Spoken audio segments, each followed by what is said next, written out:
early reply will highly be appreciated. Yours truly, etc. etc. ഇന്ന് തന്നെ post ചെയ്യാനാണ് വേഗം ടൈപ്പ് ചെയ്തുകൊണ്ടിരും.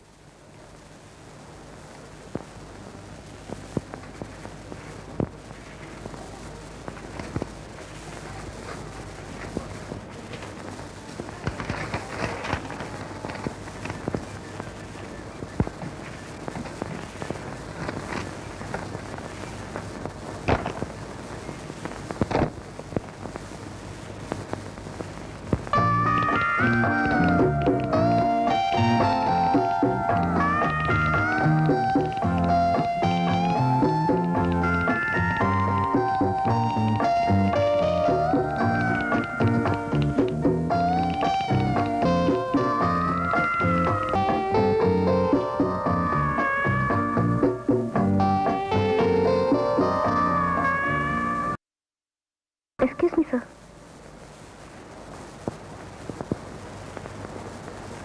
നിങ്ങളുടെ അച്ഛൻ പറഞ്ഞത് ശരിയാണ്. നിങ്ങൾ എനിക്ക് തലവേദന ഉണ്ടാക്കില്ല. എല്ലാം ഭംഗിയായിരിക്കുന്നു. Very good. Keep it up. Thank you, sir.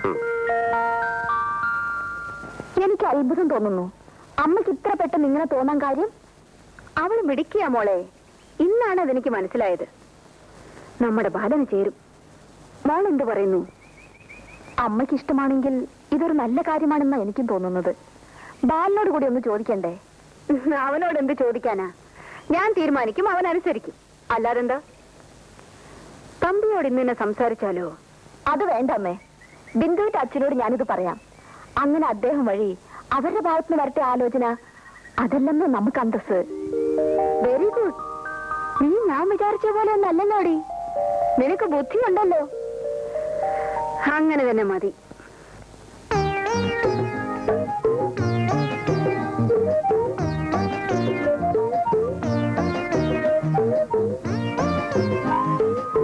Good evening sir.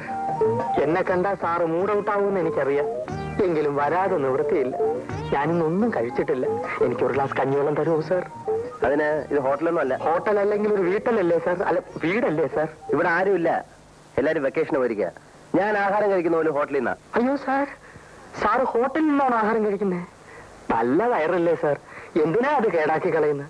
സാറിന് നല്ല ഒന്നാം തരം ചാപ്പാട് ഞാൻ ഉണ്ടാക്കി തരാം. ഈ സുഗുണേന്ദ്രൻ ഉണ്ടാക്കി തരാം. വേണ്ട വേണ്ട, ഇവിടെ പാചകക്കാരൊക്കെ ഉണ്ട്. വെക്കേഷൻ പാർട്ടി തിരിച്ചു വരുമ്പോ അവരൊക്കെ വന്നോളൂ. അവര് വന്നോട്ടെ സാർ. അതുവരെ ഞാൻ പാചകം ചെയ്യാം. അതുകൊണ്ടുള്ള ഗുണങ്ങൾ പലതാണ്. ഒന്ന്, സാറിന് നല്ല ആഹാരം കഴിക്കാം. രണ്ട്, അത്രയും ദിവസമെങ്കിലും എനിക്ക് പട്ടിണിയില്ലാതെ കഴിയാം. മൂന്ന്, സാറിന് ഇഷ്ടപ്പെട്ട് എന്തെങ്കിലും തന്നാൽ അതെനിക്ക് വീട്ടിലോട്ട് അയക്കാം. തൊഴിലില്ലാത്ത ഒരു അഭ്യസ്ത വിദ്യന്റെ ദയനീയമായ അപേക്ഷയാണ് സാർ. സാർ എന്നെ കൈവടിയരുത്. അതിരിക്കട്ടെ, തനിക്ക് പാചകം ചെയ്യാൻ അറിയോ? എന്നോട് ഈ ചോദ്യം ചോദിച്ചാൽ തീരെ ശരിയായില്ല.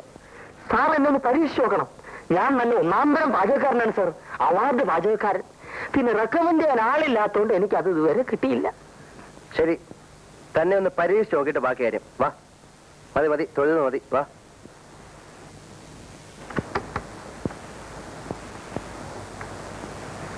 ആ, ഇതാണ് അടുക്കള. വേണ്ടതെല്ലാം ഇതിനകത്തുണ്ട്.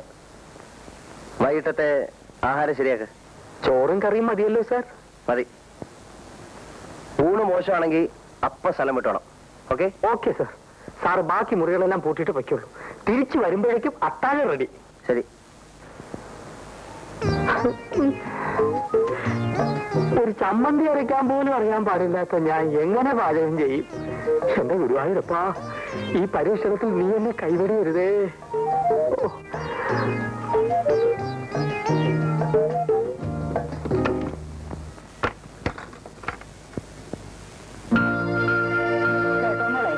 നിന്റെ അച്ഛന്റെ കൈയും പിടിച്ച് ഞാൻ പാലത്തേ കൂടെ വരികയായിരുന്നു. നടക്കി വന്നപ്പോ നിന്റെ അച്ഛനെ കാല് തെറ്റി പൊത്തോന്നൊരു വീഴ്ച.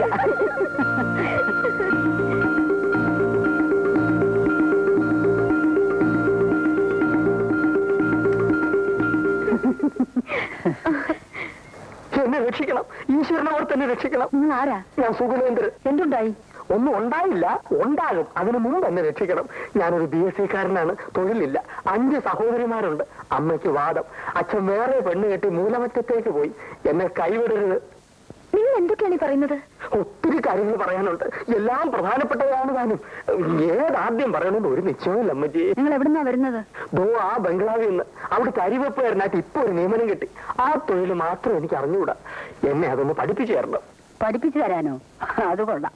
ഇന്ന് രാത്രിയിലത്തെ ഊണ് കലക്കിയാൽ ഞാൻ രക്ഷപ്പെട്ടു. പിന്നെ തട്ടിയും മുട്ടിയൊക്കെ നിന്നോളാം. ഈശ്വരനെ വിചാരിച്ച് എന്നെ കൈവിടരുത് അമ്മച്ചി. എന്ന് പറഞ്ഞാൽ കാലില്ലാത്ത എനിക്ക് എന്ത് ചെയ്യാൻ കഴിയും? അയ്യോ, കാലെവിടെ പോയി അമ്മച്ചി? ഒരു കാറപകടത്തിൽ മുറിഞ്ഞു പോയി മോനെ. ഈ കൊച്ചിനോ? എനിക്ക് കാലുണ്ട്. ഓ ദൈവാധീനം, ഒന്ന് സഹായിച്ച കുഞ്ഞെ, മോക്ഷം കിട്ടും. പിന്നെ വേറൊന്നും വേണ്ടേ? അമ്മേ, അമ്മയുടെ മകനാണെന്ന് കരുതിയാ മതി അമ്മേ. എന്റെ ശരീരത്തിൽ ചോരയില്ലമ്മേ. ആശുപത്രിയിൽ ചെന്ന് ചോര വിറ്റാണമ്മേ ഓരോ സ്ഥലത്തും ഇന്റർവ്യൂവിന് പോകാനുള്ള പണം ഞാൻ ഉണ്ടായിക്കൊണ്ടിരുന്നത്. അവസാനത്തെ പ്രാവശ്യം ചോര വിൽക്കാൻ ചെന്നപ്പോ ഡോക്ടർ എന്നെ പിടിച്ച് ആശുപത്രി കിടത്തി. ശരീരത്തിൽ ചോരയില്ലമ്മേ. അവിടുന്ന് ഒളിച്ചോടി പോന്നവനാണ് അമ്മേ ഞാൻ. ഈ അരിവെപ്പ് ജോലിയെങ്കിലും എനിക്ക് കിട്ടിക്കോട്ടെ അമ്മേ. ഒന്ന് സഹായിക്കാൻ പറയമ്മേ. മോളെ, വിദ്യാഭ്യാസമുള്ള ഒരു പയ്യനല്ലേ, ഒന്ന് സഹായിച്ചു കൊടുത്തേര്. അരിവെപ്പുകാരനായിട്ടെങ്കിലും ജീവിച്ചോട്ടെ. അത് ശരിയാണോ അപ്പച്ചി? വല്ലവരുടെ അടുക്കള കയറി അവരറിയാതെ പാചകം ചെയ്യാന്ന് പറഞ്ഞാൽ ഒരു നല്ല കാര്യത്തിന് വേണ്ടിയല്ലേ മോളെ? എന്നാലും അവരറിഞ്ഞ മോശമല്ലേ അപ്പച്ചി? അവരറിയാതെ ഞാൻ നോക്കിക്കൊള്ളാം. സാറ് കളി കഴിഞ്ഞ് വരുന്നതിന് മുമ്പേ കുഞ്ഞിരിഞ്ഞ് പോരാം. ഒന്ന് സഹായിക്കുഞ്ഞേ പ്ലീസ്. ചെല്ല് മോളെ, ഇനി എന്തായാലും മടിയൊന്നും പറയണ്ട, ചെല്ലേ. എനിക്ക് തീരെ ഇഷ്ടമുള്ള കാര്യമില്ല, എന്നാലും അപ്പച്ചി നിർബന്ധിക്കുന്നോണ്ട് ഞാൻ പോകാം. ഓ എന്റെ ഗുരുവായൂരപ്പാ, വന്നട്ടെ വന്നട്ടെ. ചെല്ലേ.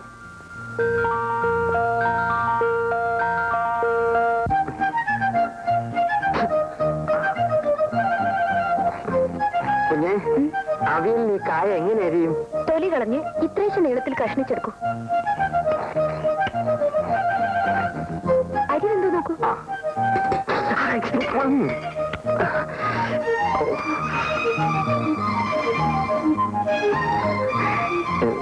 കുഞ്ഞു തന്നെ നോക്കിയാട്ടെ. ഇച്ചിരൂടെ വേകണം. വേവട്ടെ വേവട്ടെ.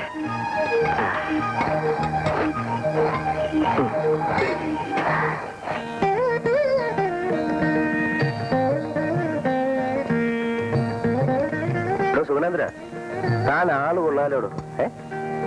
സമയം തീരെ ഇല്ലാതെ പോയി. അല്ലെങ്കിൽ എന്തെങ്കിലും കൂടിയൊക്കെ. ഇനിയും വിഭവങ്ങളോ? ഇത് തന്നെ വളരെ കൂടുതൽ. എല്ലാം തിടുക്കത്തിലായിരുന്നു. കറികളൊന്നും ശരിയായിട്ടുണ്ടാവില്ല. ഇതിനേക്കാൾ നല്ല കറികളോ? ഉഗ്രൻ ഉഗ്രൻ. അത് സാർ ഒരു പങ്കാക്ക് പറഞ്ഞാണെന്ന് എനിക്കറിയാം. അങ്ങനെയല്ല സുഗുണേന്ദ്രൻ, ഇത്രയും നല്ല കറികൾ ഈ അടുത്ത കാലത്തൊന്നും ഞാൻ കൂട്ടിയിട്ടില്ല. എന്തൊരു സ്വാദാണ്. സാറിന്റെ സന്മനസ്. ഏതായാലും അമ്മ വരുന്നവരെ ഈ പരിപാടി അങ്ങ് നീങ്ങട്ടെ. ബാക്കി കാര്യം അത് കഴിഞ്ഞാലോചിക്കാം.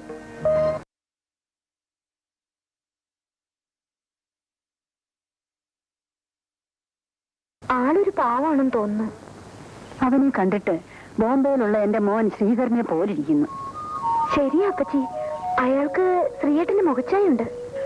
എങ്ങനെയെങ്കിലും രക്ഷപ്പെടട്ടെ. ഒന്ന് ജീവിച്ചു പോകണമെങ്കിൽ എന്തെല്ലാം വേഷം കെട്ടണം. മോള് കിടക്കുന്നില്ലേ? നേരം ഒത്തിരിയായി.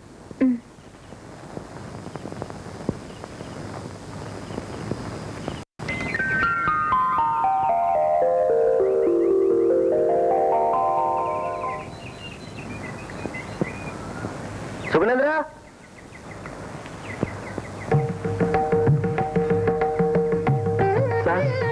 ഇന്ന് ഉച്ചയ്ക്ക് എങ്ങനെ? മട്ടനും ഫിഷും രാവിലെ തന്നെ വാങ്ങി വെച്ചിട്ടുണ്ട്. എങ്കിൽ ഫിഷ് മോളിയും മട്ടൺ ചോപ്സ് ആയിക്കോട്ടെ. ഏറ്റ് സാർ. അങ്ങനെ അങ്ങോട്ട് തകർക്കണോ? തകർക്ക്.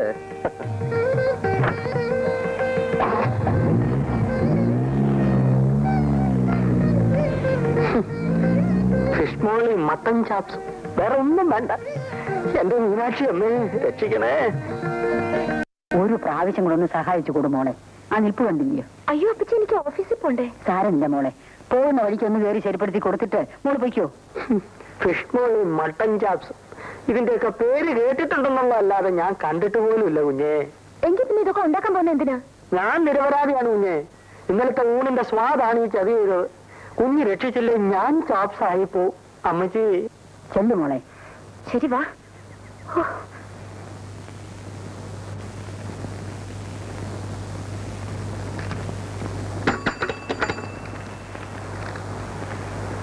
ഗീത വരാൻ പറയും. അവരിതുവരെ വന്നില്ല സാർ. മണി 11 ഇനി വന്നില്ലേ? ഇല്ല സാർ.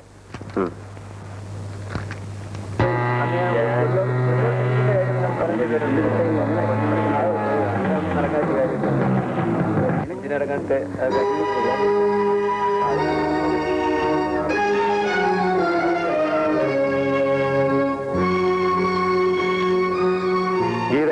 1.5 മണിക്കൂർ ലേറ്റാണല്ലോ.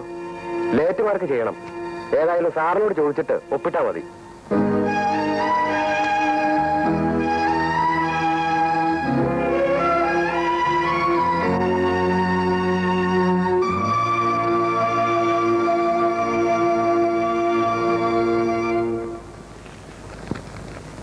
ഗീത വന്നില്ലേ? വന്നു സാർ. വരാൻ പറയൂ.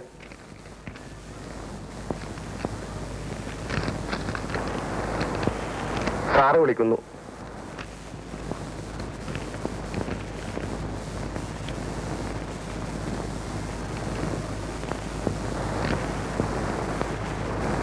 ക്ഷണിക്കാൻ വേണ്ടി കാത്തിരിക്കുകയായിരുന്നോ? എന്താ താമസേ? ചോദിച്ചിട്ടില്ലേ എന്താ താമസെന്ന്? വീട്ടിൽ നിന്ന് പോരാൻ കുറച്ച് വൈകി. വൈകിയെങ്കിൽ വീട്ടിൽ തന്നെ ഇരിക്കണം. ഇത് സർക്കാർ ഓഫീസാണ്. അണിഞ്ഞൊരുങ്ങി എപ്പോഴെങ്കിലും ഇങ്ങോട്ടാ പോരാ. കൃത്യസമയത്ത് ഉദ്യോഗം ഭരിക്കാൻ ഇറങ്ങിയിരിക്കുന്നു. ഇന്നിന് നിങ്ങൾ ജോലി ചെയ്യണ്ട. ലീവ് എഴുതി കൊടുത്തിട്ട് പോകും. ലേറ്റ് മാർക്ക് ചെയ്താൽ മതിയെന്ന് സൂപ്രണ്ട് പറഞ്ഞത്. അത് സൂപ്രണ്ടല്ല നിശ്ചയിക്കേണ്ടത്. പോണം. പോയി ലീവ് എഴുതി കൊടുത്തിട്ട് പോയിക്കോളൂ. കരച്ചിലൊക്കെ വീട്ടിൽ ചെന്നിട്ട് മതി. ഇവിടെ വന്ന് കാണാൻ ആരുമില്ല. പോണം.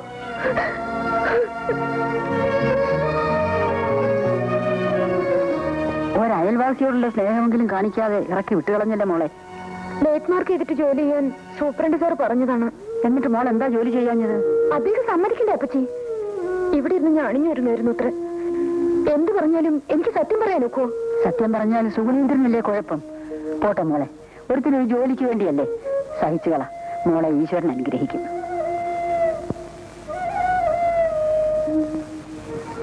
നിങ്ങൾക്കെല്ലാവർക്കും ഒരേ അഭിപ്രായമാണെങ്കിൽ പിന്നെ ഞാൻ എന്ത് പറയാനാണ്? ഒന്നും പറയണ്ട. ഈ കാര്യത്തിൽ ഞങ്ങൾ എല്ലാരും ഒരേ കക്ഷിയാ. പക്ഷേ ഞാൻ വേണുവിനെ ഇവിടെ വിളിച്ചു നിർത്തിയത് രാധയെ വിവാഹം ചെയ്തു കൊടുക്കുവാൻ വേണ്ടിയായിരുന്നു. അത് നടക്കില്ലെന്ന് ഞാൻ അന്നേ പറഞ്ഞില്ലേ? എനിക്കത് ഇഷ്ടമല്ല. രാധയ്ക്ക് ഒട്ടും ഇഷ്ടമല്ല. അതെനിക്ക് നല്ലപോലെ ബോധ്യപ്പെട്ടിട്ടുണ്ട്. ഞാനൊന്ന് ചോദിച്ചോട്ടെ, അവരെന്താ പറഞ്ഞിട്ടാ മോളെ കല്യാണം കഴിച്ച് അങ്ങോട്ട് അയക്കാമെന്ന് കരുതുന്നത്? മറ്റൊന്നുമില്ലെങ്കിലും എന്റെ ഒരു സഹോദരി അവിടെ ഉണ്ട്. ഓ, സഹോദരി. നീ എന്താ ഉണ്ണി ഒന്നും മിണ്ടാത്തത്? ഇനി ഞാൻ പ്രത്യേകിച്ച് എന്തെങ്കിലും പറയണോ അമ്മേ? രാധികയെ ബാലകൃഷ്ണൻ കല്യാണം കഴിച്ചു കൊടുക്കുന്നത് നല്ലതാണെന്ന് തോന്നിയത് എനിക്കല്ലേ? അത് പറഞ്ഞത് ഞാനല്ലേ? അങ്ങനെയാണെങ്കിൽ രാധികയ്ക്കും ബാലകൃഷ്ണനും സമ്മതമാണോ എന്ന് മാത്രം അന്വേഷിച്ചാൽ മതി. ബാലകൃഷ്ണന്റെ കാര്യം ഞാൻ ഏറ്റു. ഞാൻ തീരുമാനിച്ചാൽ അവൻ അനുസരിച്ചിരിക്കും. രാധികയുടെ കാര്യം ഞാൻ വെക്കുന്നു. എന്നാ പിന്നെ നോക്കാനൊന്നുമില്ല. തീയതി നിശ്ചയിച്ച് കല്യാണം നടത്തണം.